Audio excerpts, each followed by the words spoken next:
Hola amigos, bueno, buenas tardes a todos. Yo soy Pedro Cortejosa y voy a pasar un rato con vosotros contestando a todas estas preguntas tan complicadas que me hacéis. Necesitaría días para hablar de todo esto, a ver cómo lo hacemos en un ratito. He leído por encima, pero bueno, no he tenido por supuesto tiempo de preparar ninguna respuesta sobre todo esto. Preguntas tan existenciales. Como voy a hablar de ya, pues vamos a improvisar un poquito.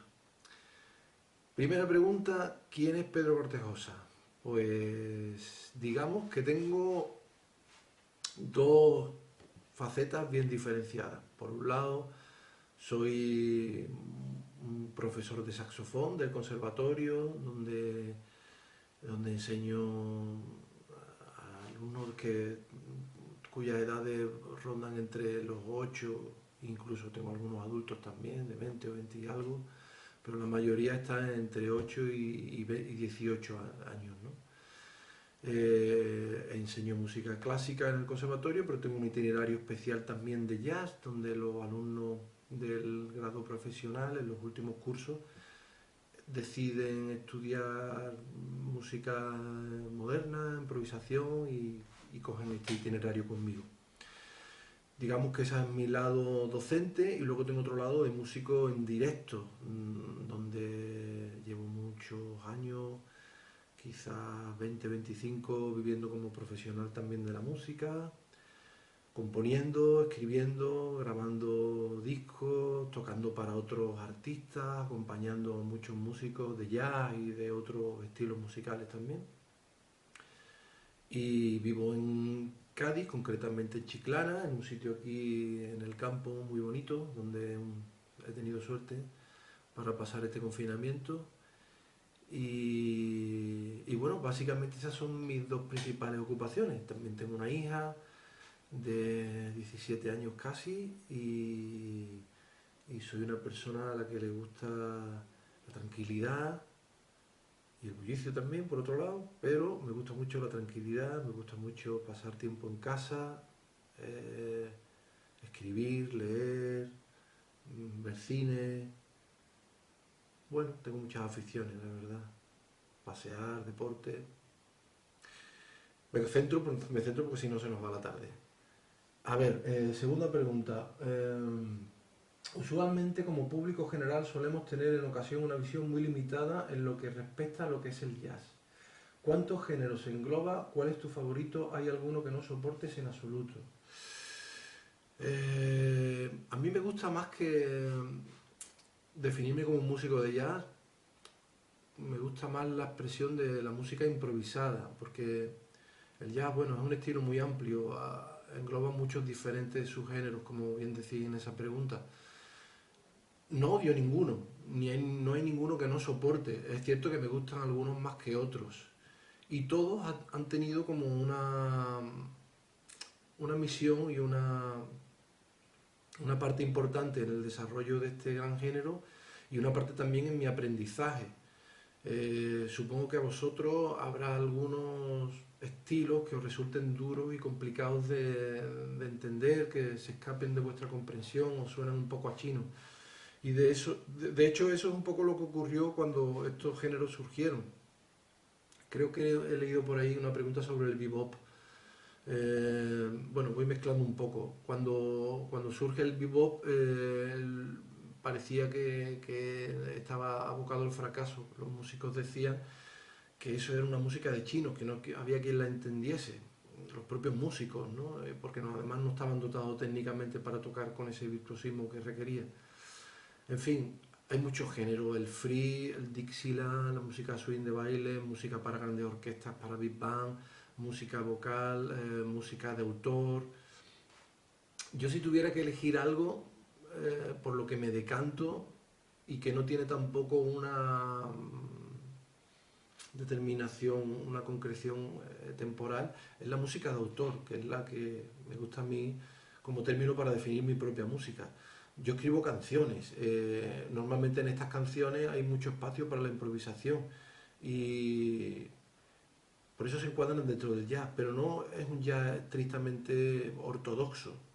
Lo que entendemos como jazz generalmente es algo que los americanos llaman mainstream, el camino principal, ¿no? Que es esa música que va desde, pues prácticamente desde el bebop, los años 50, que es cuando comienza el jazz moderno, años 50, 60, 70, hasta la fusión, ¿no? Esa época donde hay muchísimos artistas y muchos subgéneros, es lo que conocemos como jazz principal, ¿no? Con grandes solistas que tocan como con gran peso de la tradición, es decir, hay un asentamiento de todo el lenguaje, el fraseo armónico, melódico y rítmico del jazz. Gente como Dexter Gordon, como Coleman Hawkins, Freddie Hubbard, o como Bill Evans, no sé, hay tantos. Eso suponen el grueso y lo que normalmente es el jazz para nosotros. Luego cada artista en realidad ha cultivado su propio estilo y algunos han optado por fórmulas más exóticas, acudiendo a la música folclórica de su país o remitiéndose a culturas alejadas como la hindú o como la mezcla con el flamenco. Hay tantas cosas por descubrir. En fin, es una música que necesitáis muchos años de escucha para abarcar todo el espectro que engloba. Pero, sin duda, hay por ejemplo, estoy pensando ahora en el free, ¿no? La música totalmente libre que carece ya de estructuras formales en cuanto a armonía y a forma, porque en el free el jazz busca otros puntos de climas y de reposo diferentes a los tradicionales. Sin duda, para mí, por ejemplo, escuchar free durante mucho tiempo no es algo que me satisfaga mucho. Sin embargo, esa música ha tenido su lugar en la historia y he dejado un pozo. Y también está en mi música, también está en lo que hago. A mí me gustan ciertos aspectos. Creo que ha pasado igual en cualquier género musical. La música no tiene más sentido que el que se remite a su momento de nacimiento. Una vez que eso pasa, deja un pozo y ese pozo se va traspasando a todas las músicas. Y muchas veces tiene más peso ese pequeño pocillo que dejó que en realidad lo que significó en su momento. No sé si con eso contesto vuestras preguntas. ¿Hay alguno que no soporte en absoluto? No. Dentro del jazz y de la música clásica, de la música sinfónica, creo que no hay nada que no soporte en absoluto. No soporto en absoluto la música muy comercial, facilona, repetitiva, predecible, ¿no? Predecible cuando la música tiene demasiados elementos que no son de sorpresa y ya imaginas lo que va a suceder después, aburre. Pasa también un poco cuando es demasiado sorprendente. La música tiene que tener una buena mezcla un buen equilibrio de sorpresa y predicción. Es el que realmente te mantiene enganchado y el que te engaña, ¿no? Cuando parece que va a adivinar lo que ocurre, viene otra cosa. Bien, seguimos. ¿Por qué crees que el jazz ha conseguido extenderse y adaptarse tan rápidamente a lo largo de todos los países del mundo? Porque creo que potencia la individualidad del músico, porque saca lo más auténtico de nosotros al permitirnos improvisar. Improvisar, vamos a pensar que improvisar en realidad es lo más natural del mundo, es lo que hacen los niños y lo que hace cualquiera si no supiera tocar un instrumento si le damos uno. Improvisa todo, hasta la manera en que se toca. Una vez que aprendes a tocar, ¿qué ocurre? Que vas delimitando tu acceso y tu manera de enfrentarte a ese instrumento. Entonces vas aprendiendo cosas y cada cosa que aprendes vas delimitando un poco lo que tú de por sí harías, ¿vale? Entonces, ¿qué ocurre con el jazz? Que tiene un montón de reglas, muchísimas, pero una vez que la aprendes todas esas reglas y cuanto mejor la aprendas, mejor vas a poder transgredirla.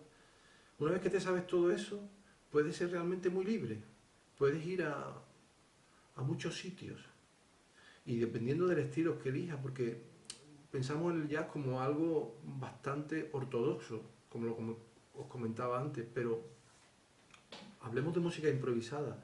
Tú puedes elegir el jazz para estudiar música improvisada porque profundiza mucho en este concepto. A través del jazz vas a aprender a improvisar, a saber qué escalas, qué notas son las adecuadas en determinadas armonías. Pero luego eso puedes aplicarlo a muchos tipos de música. Así que no necesitas ser un gran experto en tocar jazz muy ortodoxamente para luego ser un gran improvisador en otros estilos.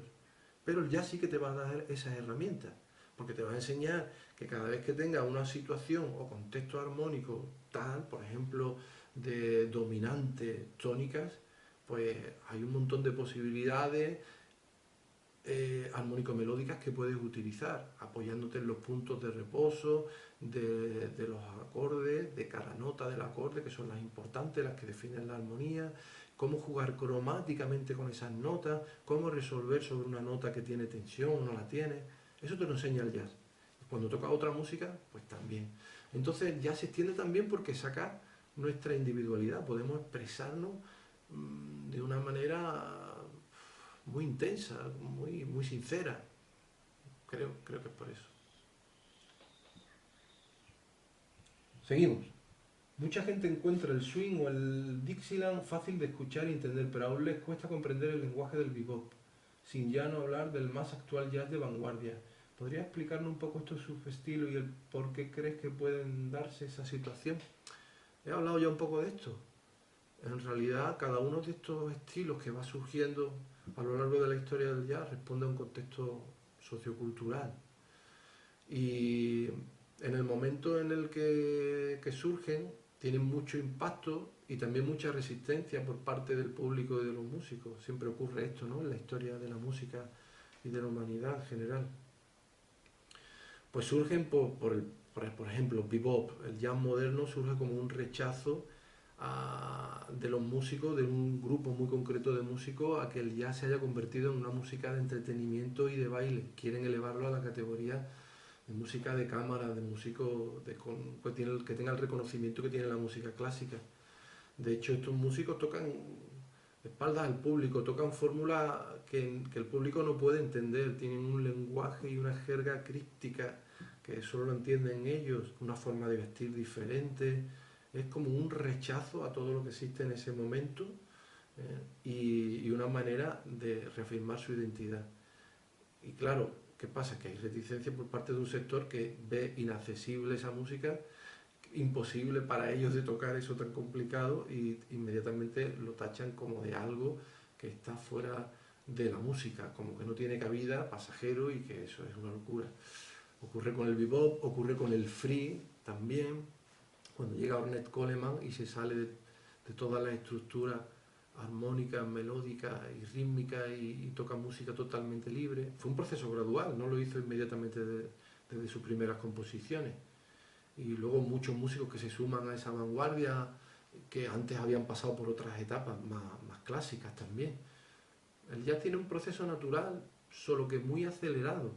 Lo que en la música clásica ha ocurrido durante siglos, en el jazz ocurre solamente en décadas, ¿no? Cada 10 años cambia el estilo.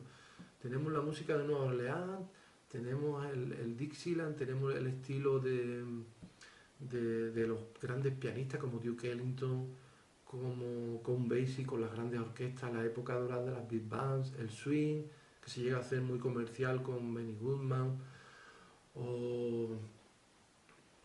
y luego viene el bebop, que se enfrenta a todo eso, y figuras como que llevan su propio camino y van pasando como por cada una de las épocas, reinventando cada una de ellas, como Miles Davis, el gran trompetista, que cada década cambiaba de estilo e imponía un nuevo camino para el que seguir.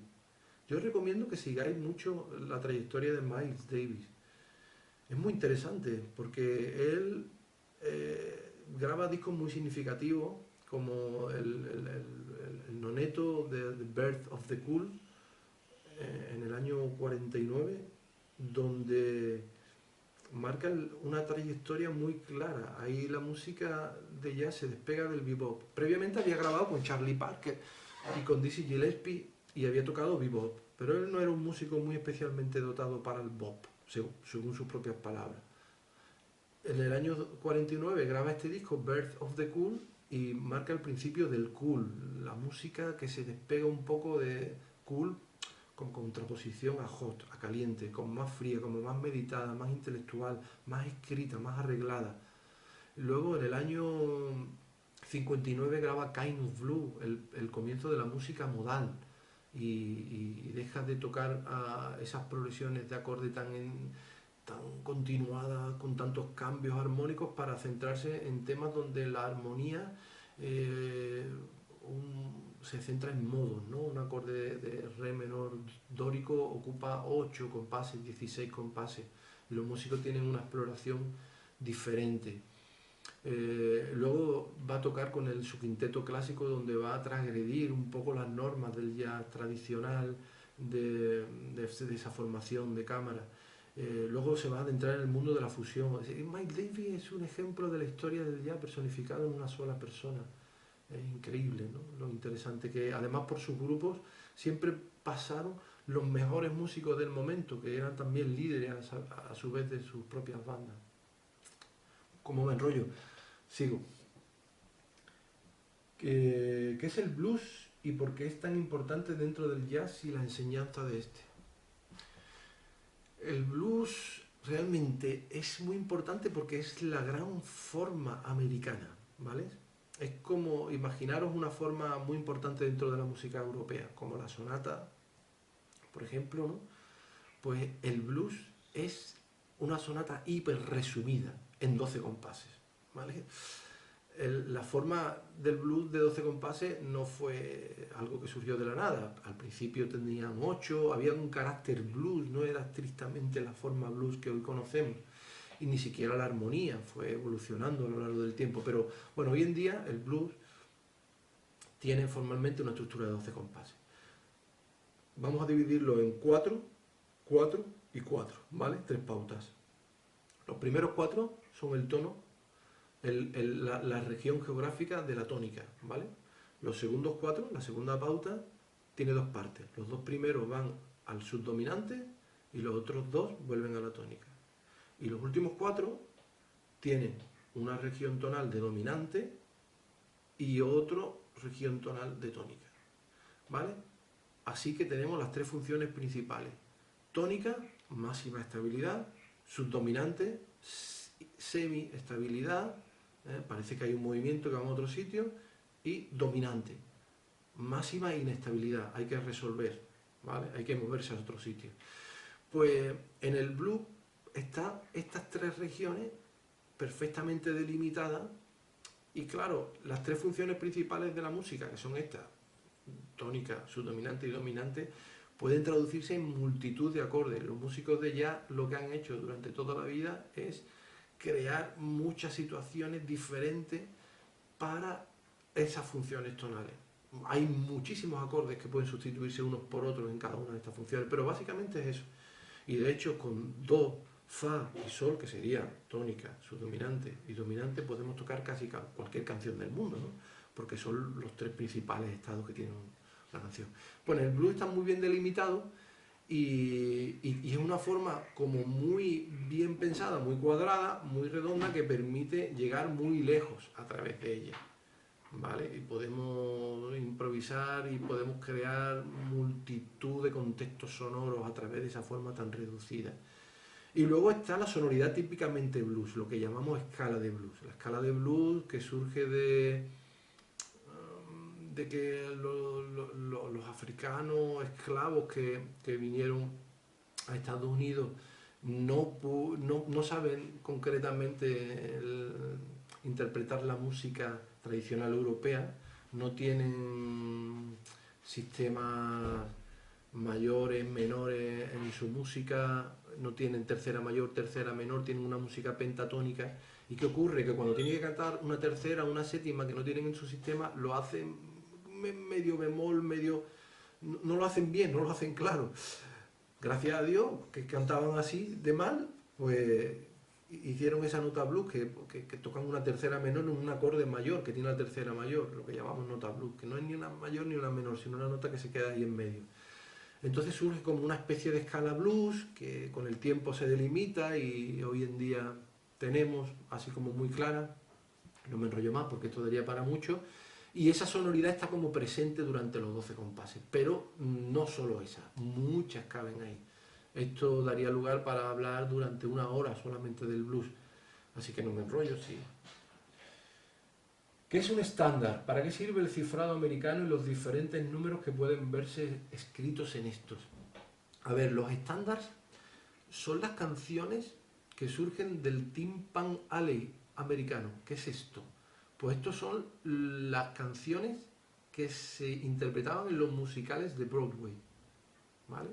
Los músicos de jazz toman este cancionero popular, porque son canciones de George Gershwin, de Harold Arden, de músicos muy famosos que llenaban teatros y que hacían musicales con estas canciones, pues ellos la toman, la simplifican de tal manera que le quitan el verso inicial y la reducen a una estructura tipo canción, normalmente de 32 compases, 24, estructura AABA, AB, forma lead, ¿vale? Entonces, muy sencilla, que sirven para tocar una melodía durante el primer coro es la primera vez que se toca la canción, y en las sucesivas vueltas que tiene esa estructura armónica ya no tocamos la melodía, sino que improvisamos sobre los acordes que tiene esa melodía. Al final se vuelve a tocar la melodía como para cerrar el ciclo, ¿no? Eso es básicamente la estructura que llevan los músicos de jazz cuando tocan sobre estándar. Bueno, pues era muy fácil, era un vehículo muy sencillo para tener excusas con las que improvisar, porque todo el mundo conocía esas canciones y eran susceptibles también de rearmonizarse muy rápidamente, incluir otros cambios, otras tensiones y añadirle colores nuevos, ¿no? Que reflejaran un poco la modernidad de cada época.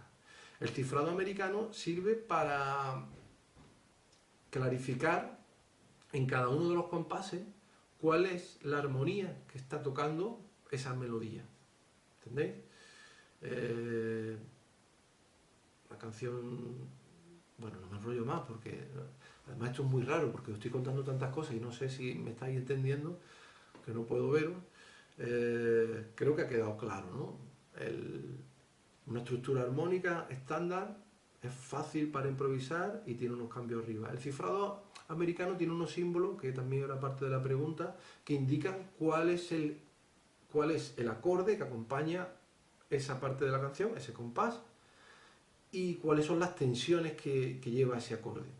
Acorde puede ser un acorde mayor, puede ser un acorde menor, dentro de mayor y menor también hay muchas modalidades de mayor y menor, puede ser un acorde dominante, puede tener alguna tensión en sus séptimas, puede ser triada, cuatriada, puede tener novenas aumentadas, quintas bemoles, muchas cosas. Seguimos. ¿Cuánto hay de espontáneo en la improvisación y cuánto de aprendido? Esta pregunta es muy interesante porque realmente cuando aprendemos jazz tenemos que aprender el vocabulario, ¿no? Tenemos que aprender las palabras de este idioma y tenemos que aprenderlas repitiéndolas. Al igual que cuando aprendemos cualquier idioma, cuando aprendemos inglés, imitamos el acento y repetimos con el listening, ¿no? Una y otra vez hasta que somos capaces de decirlo en el idioma con el acento característico. Entonces, bueno, para aprender cualquier idioma tú tienes que aprender las palabras del idioma, tienes que repetirlas. Y una vez que aprendes esas palabras, puedes hacer libres conjugaciones con ellas. Es decir, que tú aprendes una frase, aprendes otra y llega un momento que son tan tuyas y las tienes tan interiorizadas que puedes mezclar elementos de una frase y de otra para que conecten entre sí.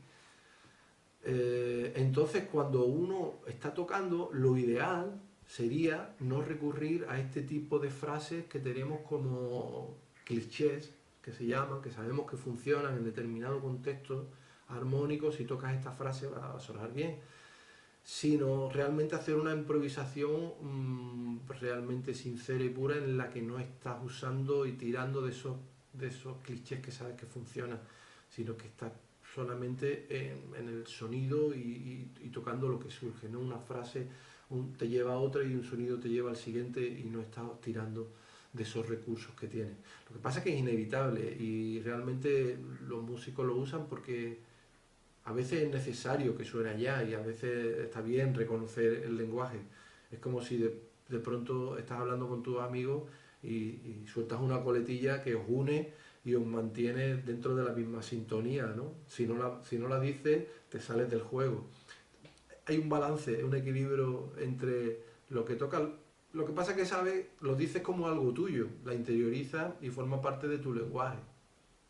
Pero sin duda hay mucho de aprendido, todo es de aprendido. Para que puedas hacer tus propias combinaciones, tienes que aprender y memorizar y repetir muchas frases. Siempre digo este ejemplo. Tocar jazz es como aprender a hablar chino mandarín, pero no a un nivel de ir al supermercado o de ir a una oficina a pedir un recibo, sino a un nivel poético, a nivel de hacer poesía con el chino mandarín.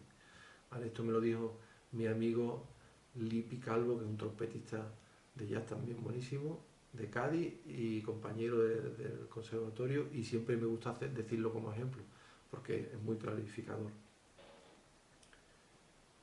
¿Crees que el jazz ha ido perdiendo esa frescura experimental inicial de cuando comenzó y ya ahora maduro, con muchos años tras sus espaldas y un jazz que ya podríamos denominar clásico, haciendo un paralelismo con la música clásica, se muestra más receloso de experimentar y es más juzgado por sus críticos que en sus primeros inicios?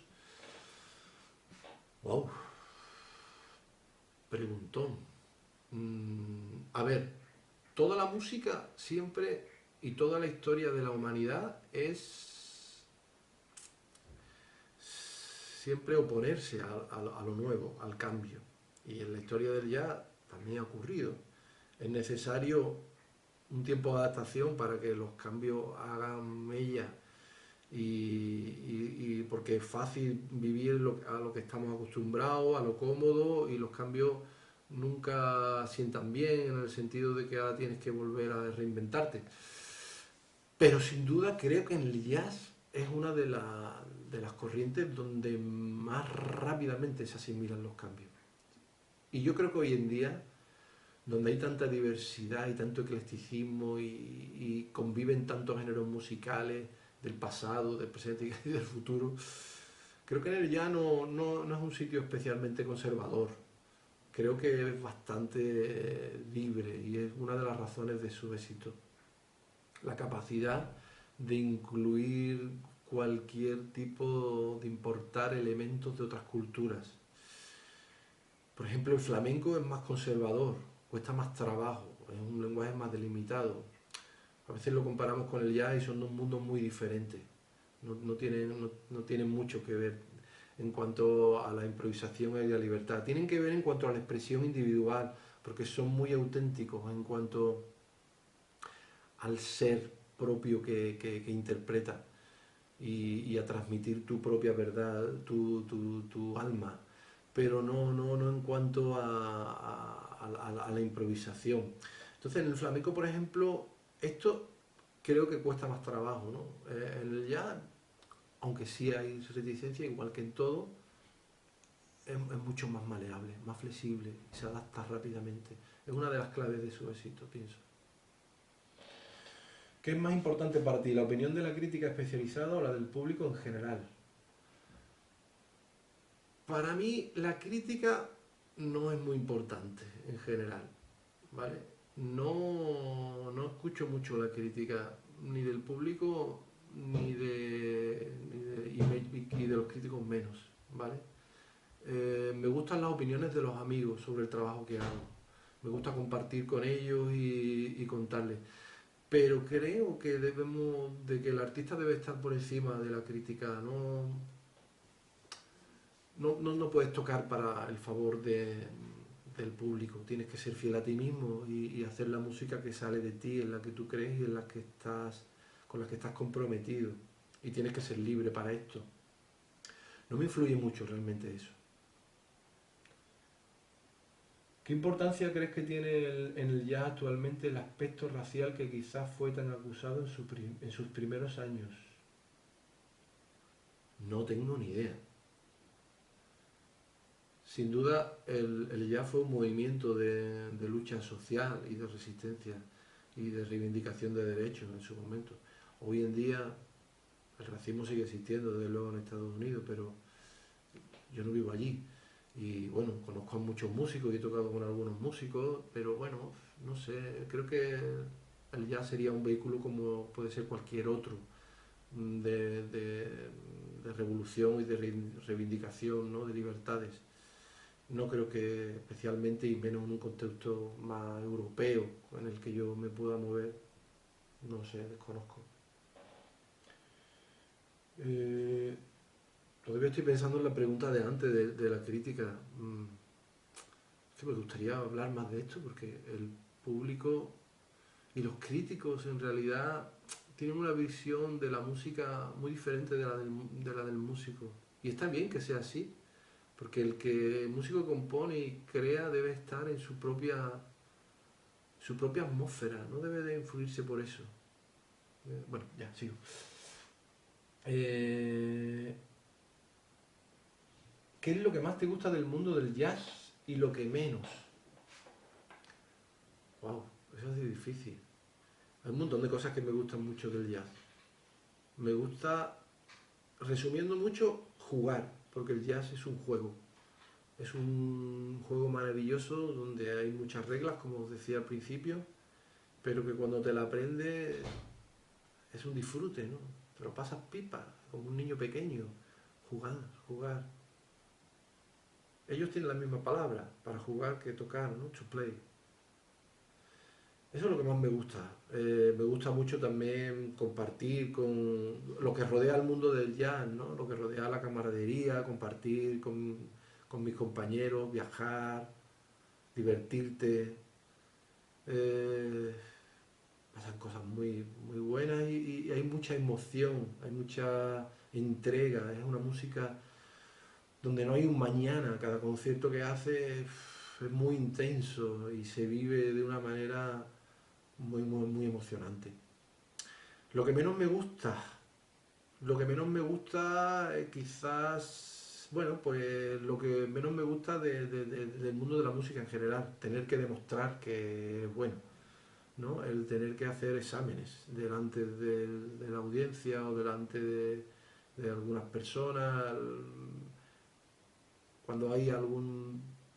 Pero no sé, ya no ocurre mucho eso, creo que hay bastante compañerismo y nos solemos llevar bastante bien y yo personalmente intento siempre mantener una actitud muy abierta con la gente joven y que empiece, y la mayoría de los músicos lo hacen, son pocos los que no lo tienen.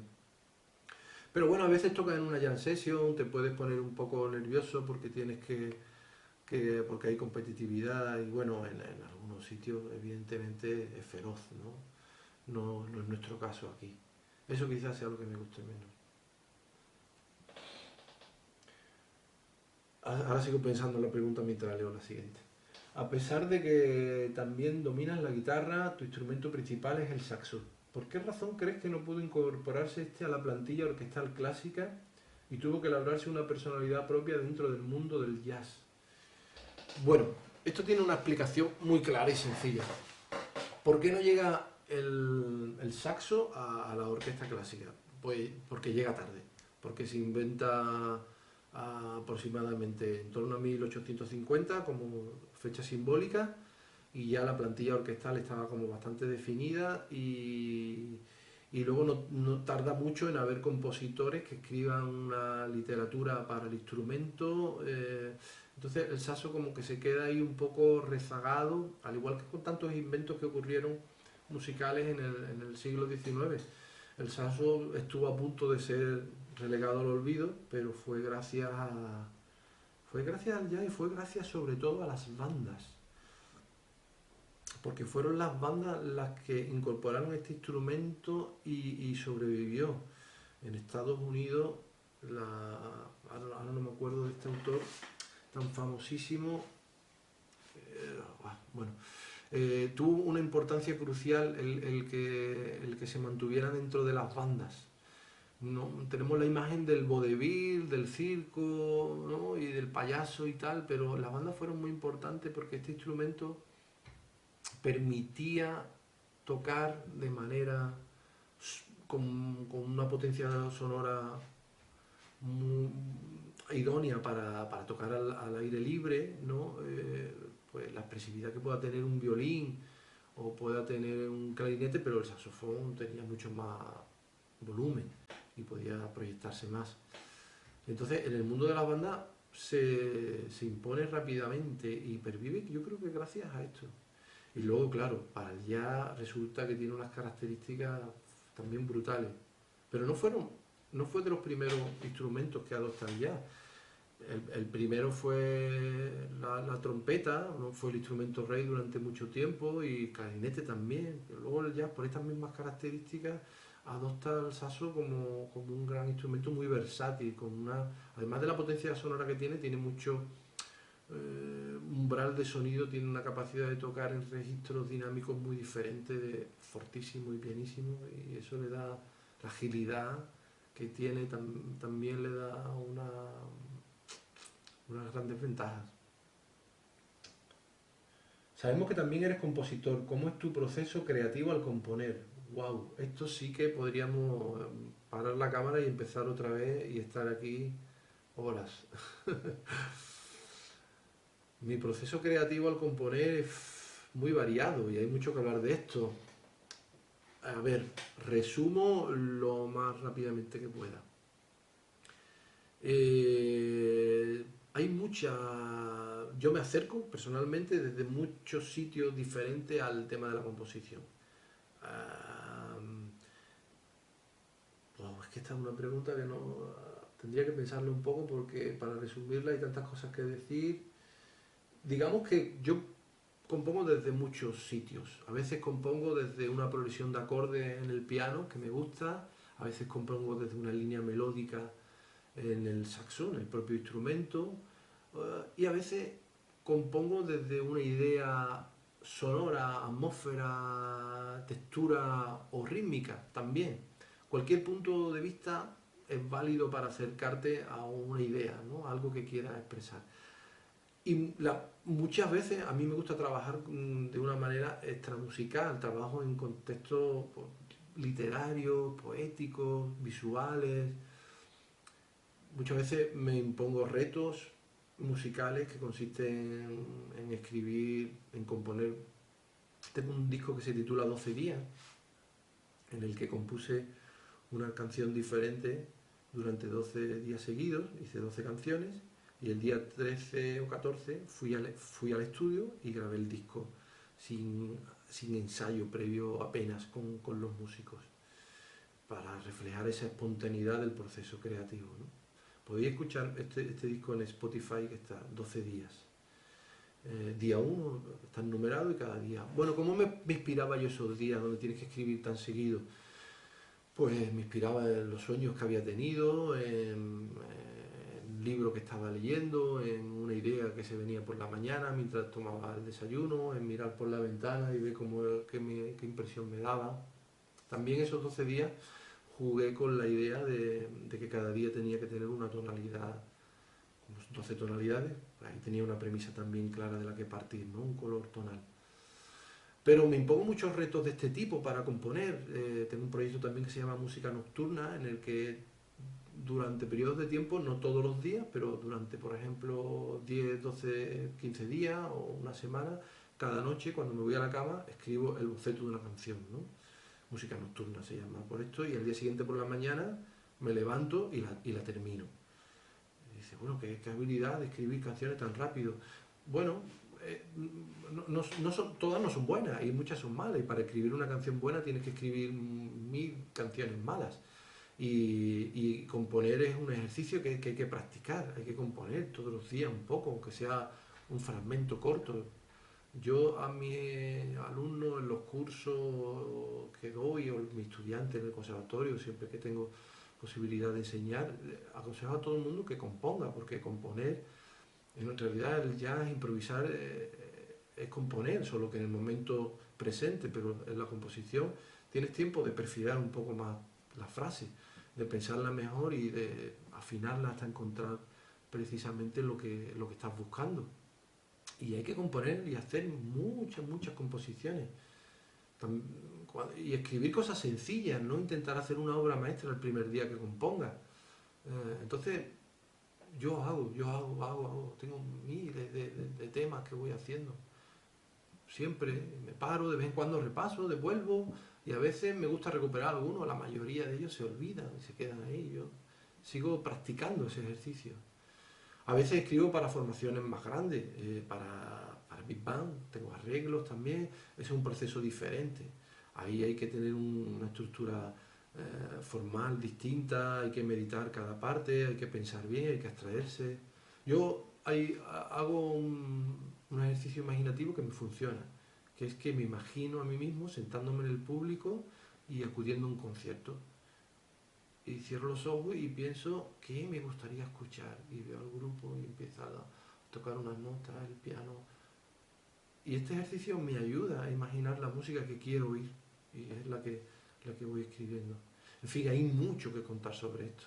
Algún día me encantaría conoceros personalmente y hablaros sobre este o cualquiera de los aspectos que os estoy relatando en este vídeo y profundizar un poco más en ello y también responder a vuestras preguntas. Continúo. ¿En qué crees que se diferencia la pedagogía y la enseñanza del jazz a la de la música clásica, si realmente difieren algo? Sí, difiere. Hay muchas diferencias, pero también hay similitudes. Hay una etapa inicial en la que somos principiantes, en la que debemos estudiar las mismas cosas. Es decir, un músico de jazz pues tiene que aprender a leer música, evidentemente, porque tocará con grandes músicos, música muy complicada el día de mañana y hay que saber leer bien a primera vista. Hay que saber muy bien las escalas, es decir, incluso ahí en ese aspecto el músico de jazz trabaja más escalas que las que habitualmente se tocan en música clásica. En los conservatorios normalmente se enseñan las escalas mayores y la menor armónica o melódica, cromática, arpegio de tónica, de quinta de dominante y de séptima de sensible en las menores y poco más, ¿no? Escalas por tercera, escalas por cuarta, pero no se trabajan otro tipo de escalas, no se trabajan cada una de las escalas que surge de cada una de estas escalas, que serían los modos. Es decir, cuando yo toco una escala mayor, en realidad yo estoy tocando la escala de Do mayor, Do, Re, Mi, Fa, Sol, La, Si, Do, pero si esa misma escala la empiezo en Re, y toco Re, Mi, Fa, Sol, La, Si, Do, Re, de Re a Re, sin ninguna alteración, sin el Si bemol, sin natural, estoy tocando una escala que se llama dórica. Si lo hago desde el tercer grado, de Mi a Mi, estoy tocando una que se llama frigia. Bueno, y cada una de ellas, si lo hago desde la menor melódica, pues tengo escalas alteradas, tengo escalas lidias dominantes, también hay escalas simétricas como la disminuida, como la escala de tonos. Todas esas escalas nos ayudan a tener colores diferentes, opciones de elección de notas distintas para cada contexto. Y los músicos de jazz saben muchas escalas, controlan todas estas escalas, controlan todos esos sonidos, porque las escalas son una manera de organizar los sonidos. No es una manera per se para interpretar, ni para ganar técnica, que también nos ayuda a tener cierta destreza digital e instrumental, pero no es el fin por sí mismo cuando tocamos escalas de jazz, sino en el jazz yo creo que la intención es organizar esos sonidos, tenerlo organizado como un paquete de opciones que ahora yo en este contexto puedo tomar y jugar con ellos en distintos orden, ¿no? Distintas maneras. ¿En qué más cosas se parecen? Hay que perseguir... Bueno, tengo un artículo ahí que escribí para una revista sobre... Me preguntaron esto mismo, el jazz y el clásico. Y bueno, si alguno de vosotros está interesado, os lo puedo mandar para que lo leáis. Concretamente el que haya hecho esta pregunta, porque creo que estas preguntas están hechas por vosotros. Me podéis buscar en Facebook como Pedro Cortejosa o pedrocortejosa@gmail.com. Si queréis escribirme cualquier duda que tengáis sobre esto o alguien está interesado en este artículo que tengo escrito, os lo puedo mandar, ¿vale? Y ahí viene todo esto contado. Por no extenderme más, digo, ¿no? Que no vea el rollo que estoy soltando. ¿Cómo piensas que va a afectar esta crisis al sector artístico y a la cultura en general en nuestro país? Wow, esta es la más difícil de todas, ¿no? tengo ni idea, no tengo ni idea. Vivimos unos momentos de incertidumbre como nunca en mi vida lo he vivido. No sé qué va a pasar el curso que viene ni siquiera. No sé cómo vamos a dar clases, no sé cómo... ¿Vamos a volver a tocar? Sí, yo creo que si todo va bien, este verano supongo que estaremos haciendo conciertos al aire libre, con foros limitados y... Pero sin duda el impacto es bestial, ¿no? Es brutal. Nunca había pasado una cosa de esta magnitud. Tengo muchos amigos músicos que viven de los conciertos, de tocar exclusivamente, no dan clases y ahora están tirando de ahorros, pero se les va a acabar en breve porque viven muy al día y la situación es complicada. El gobierno da algunas ayudas, pero algunos de estos músicos no cumplen los requisitos necesarios para optar a esas ayudas. Es una situación muy complicada. En la cultura, sin duda, la que más va a sufrir del impacto de esta crisis, porque como siempre hay cosas prioritarias y el sector cultural se va quedando a la zaga a la hora de tomar medidas que lo ayuden. No sé qué puedo contaros, vivo en la misma incertidumbre que todos, a la espera un poco de cada día que me levanto, leo las noticias y veo qué está pasando y cómo se mueve el mundo, hacia dónde vamos. No tenemos ni idea. Al igual que hace 3 meses no teníamos ni idea de qué iba a ser de nosotros, o 6, por irnos más atrás. Sin ir más lejos, os cuento mi experiencia personal. Yo este año en concreto había pedido una excedencia para colaborar con una ONG en Nepal. Me iba a Katmandú a enseñar en un conservatorio y tenía una gira en Indonesia que me iba a mantener en Asia desde marzo hasta junio, final de junio. Estuve a punto de irme, estuve incluso en el aeropuerto con las maletas, pero me cancelaron algunos vuelos, la cosa empezaba a complicarse y en última instancia decidí no salir, después de estar varios días en Madrid llamando a la embajada, a pesar de que tenía todos los visados y los papeles, porque, porque corría el riesgo de estar confinado en Nepal, que de hecho es lo que ha ocurrido, así que me volví a casa. ¿Quién me iba a decir a mí el año pasado, durante todo el tiempo que estuve preparando este viaje, con toda la energía y tiempo que invertí en él y la ilusión, que iba a estar en casa? Y bueno, y tan a gusto, ¿no? También, tan sanos todos, mi familia y mis amigos, y aquí practicando en el sitio donde vivo, que soy un gran afortunado. Así que no sé qué va a pasar dentro de unas semanas, no sé. Ojalá Ojalá todo vuelva, no a la normalidad, porque no creo que haya mucha normalidad como la de antes en bastante tiempo, pero sí a que podamos tocar y a compartir música, ¿no? Eso sí. ¿Nos podrías contar alguna anécdota que te haya ocurrido en tu trabajo?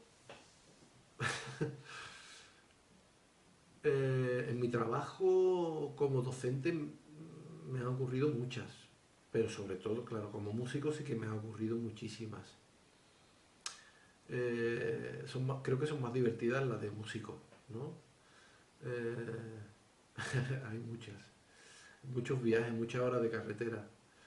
Así me vienen a la cabeza la primera, una que en una gira con un quinteto hace muchos años, de las primeras giras que hacía, entramos en un bar a comer, en un bar de carretera, en una venta, y estábamos allí esperando a que hubiera mesas, el ambiente estaba muy crispado porque había mucha gente, había un comedor enorme y no se atrevían a darnos una mesa porque había como una especie de celebración, nos dieron una mesa, nos la quitaron y cuando estábamos mirando desde fuera a punto de salirnos del bar, escuchamos un pequeño ruido y de pronto un gran ruido.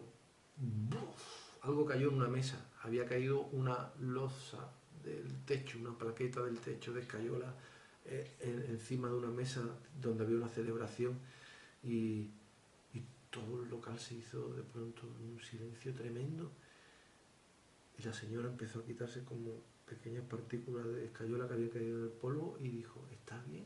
Y aquello que parecía que no iba a cesar nunca, ese ruido ensordecedor, de pronto se quedó en el mayor de los silencios y como por arte de magia alguien se levantó, alguien corrió y el techo empezó a caerse, el techo se cayó entero, sobre todo en la zona donde íbamos a estar nosotros sentados, ¿no? Y todo el bar corrió despavorido hacia la zona de afuera donde estábamos nosotros.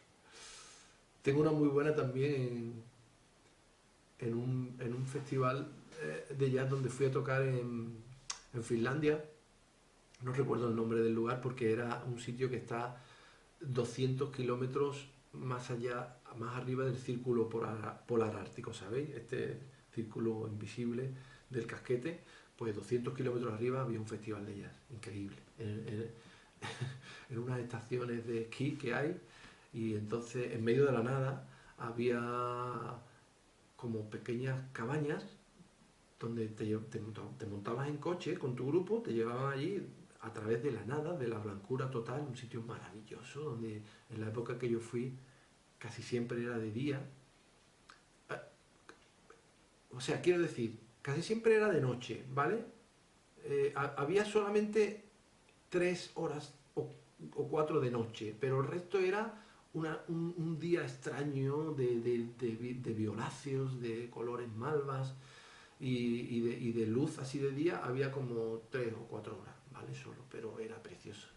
Y nos llevaban a través de esa nada blanca ahí a esa cabaña donde entrabas y estaba lleno de gente, increíble, un ambiente, tocabas un set, un pase de 45 minutos, te volvías a montar en el furgón y te llevaban a otro lugar que estaba súper lejos de allá y tocabas donde había un montón de gente también, muy divertido, lo pasé muy bien. Y estábamos, la temperatura era como menos 30 grados, bajo cero, algo así. Y pues, yo no pasé frío realmente, creo que paso más frío en Cádiz que allí, en Finlandia.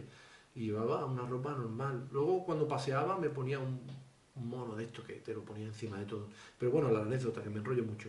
Y que salíamos de tocar uno de estos sitios con unas señoritas ancianas muy amables que nos iban a acercar al hotel. Esta vez no nos llevaba la furgoneta donde íbamos los músicos porque el hotel estaba muy cerca y ellas iban en la misma dirección. Y estas señoras, que podían tener, no sé, 70 y algo de años, allí la gente muy anciana, tiene una vida muy larga, haciendo cosas, muy activas. Y cuando salimos del local, esperé, creo que 10 segundos a que saliera alguien en la puerta. En esos 10 segundos, sufrí la tiritera más grande de mi vida. El coche estaba a 500 metros, pero conforme iba llegando no podía andar, me iba helando y me iba encogiendo y era infinitamente lejos el lugar de donde estaba el coche. Cuando llegamos al coche, la nieve había que quitarla del parabrisas. Las señoras mayores pidieron ayuda y yo no pude, me hice un ovillo y me tiré en el asiento delantero castañeteando los dientes mientras ellas limpiaban el hielo de... No pude hacerlo. Bueno, cosas que pasan y a los que estamos un poco acostumbrados al frío. En fin, creo que no queda ninguna más y ha sido esto bastante largo. Llevo 53 minutos hablando. ¡Wow! Espero no haberos cansado mucho, espero que hayáis disfrutado y que hayáis tenido ocasión de, con esto que os cuento, de solventar todas vuestras dudas. Me encantaría que nos conociésemos y que pudiéramos hablar de otra manera, intercambiando, porque me he ido acostumbrando, pero al principio era muy extraño hablar mirando a la cámara y no, aunque me imagino que estáis ahí, ahora mismo no lo estáis. Os mando un mensaje de ánimo, por supuesto, tanto ante la situación en la que estamos como musicalmente. Como soy estudiante de música, os animo a que sigáis, que la música os va a dar muchas satisfacciones a lo largo de la vida. Y cuanto mejor toquéis, más satisfacción os va a dar. Porque la etapa inicial es quizá la más dura, la que tienes que luchar con el instrumento y tal, pero luego la cosa cambia mucho. Y también es importante este consejo que os voy a dar: no pensad siempre en el día que toque bien, el día que la meta esa soñada, ¿no? no hacerlo porque realmente eso no llega nunca, nunca, ¿no? Hay que, toda la vida, yo me considero un estudiante, sigo trabajando y sigo perfeccionando, siempre tengo la misma actitud de mejora y eso me mantiene vivo, me da energía y me llena de alegría también con mi instrumento. Hay que disfrutar cada uno de los pasos que estamos dando, en el lugar, en la etapa en la que estéis, vivirla como un regalo, vivirla como que podéis disfrutar de la música, de ese gran privilegio que no todo el mundo tiene la suficiente fuerza de voluntad como para meterse ahí adentro, ¿no? Hay que aguantar, hay que resistir porque cada vez mejor. Y otro consejo importante, disfrutad con lo que hacéis. Toquéis lo que toquéis, no daros con el látigo, vuestra música es bonita, vuestro sonido es vuestro y es vuestro, nada más que vuestro, disfrutadlo, que eso además va a contribuir a que toquéis mejor. Hasta que no creáis que lo que hacéis es bello, difícilmente vaya a mejorar. Es importante que penséis que lo que hacéis es bonito, porque de hecho lo es y refleja mucho de lo que sois vosotros. Tenéis que ser vosotros en cada una de las notas que tocáis. Y nada más, amigos, muchísimas gracias por vuestro tiempo y ha sido un verdadero placer. pedrocortejosa@gmail.com. Buscadme en Facebook si queréis, Pedro Cortejosa. Contadme qué os ha parecido, si habéis disfrutado, contadme quiénes sois, contadme cualquier cosa. ¿Vale? Un beso, un abrazo y nos vemos pronto, eso espero. Gracias.